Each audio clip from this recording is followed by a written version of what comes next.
In order for you to become an engaging speaker, please avoid pure download. Tip number 5, always execute a two-way session. When I say two-way session, it's not just you who's the hero of the story. The other heroes of the story are the audience members as well. So what do I mean by two-way streets? Whenever we do sessions online, it's either A, we get feedback by asking them questions or giving them quizzes, or number 2, we manage their attention without talking to them. They submit their attention to us. And in online sessions, we can do this through the following ways. Number 1, you can do an activity, a contest, a group work, an icebreaker, a poll. If you're using Microsoft Teams, WebEx, or Zoom, you can do breakout sessions. Anything that is new, anything that is not experienced yet by the audience will always tickle their imagination and their attention. So if you can, incorporate them in your sessions. Another one is a Q&A. Everyone loves a good Q&A because they want to challenge you. They want to clarify. They are interested to know more if they didn't understand something about your talk. Number 3, someone mentioned this a while ago, a break or a pause. So a typical break, I'm sure you've seen my anatomy of my webinars right now. If you look at my webinar, every 15 minutes, either I do an online contest, I do an exclamation mark request, or number 3, I will call out a participant and highlight her comment and talk something about that comment. Right? I may not be pausing, but for the participants, that's an example of pause. Because that means I am not downloading you too many things and bombarding you with too much information in the short amount of time. I'm letting you to recharge. I'm letting you to recover. Okay? And finally, number 4, an assessment is also another way of making people interested. So I mentioned a while ago, knowledge check or test.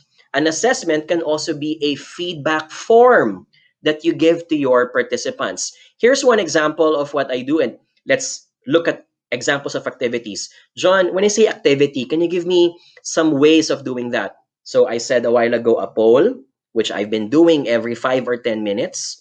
Annotation on the screen. I talked about how you should not allow people to annotate, but if you're advanced and good enough, if you know how to click the buttons, you can enable annotation and then disable it again if you don't need it. But the point about annotation, aka scribbling, is that it gives novelty. If you're a teacher and if you allow your kids to scribble on screen, they love it. You get their attention because they feel like they're playing around. Another example of annotation is instead of people asking them a poll and making them type their answers, you ask them to encircle a portion of the screen. That's also novel. That's also more exciting than your boring type your answer in the chat box, right? I'm using Facebook Live, so unfortunately, I cannot ask you to annotate, but you can do annotations on WebEx, Microsoft Teams, and also Zoom. Third one is a breakout.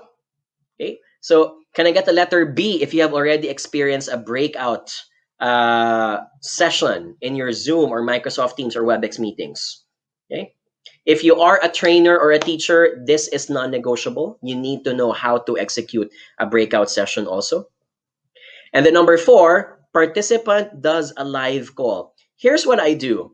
So when I can't do it on Facebook Live because of logistical reasons, but on Zoom or Microsoft Teams, whenever I invite people for a Q&A, I don't just ask them to type in the chat box. I proactively ask them, please, you can turn on your microphone and you can do a live question. We want to see your face. We want to listen to your voice. We want to see your body language, right? That's novelty during the session. It's going to get attention of the participants.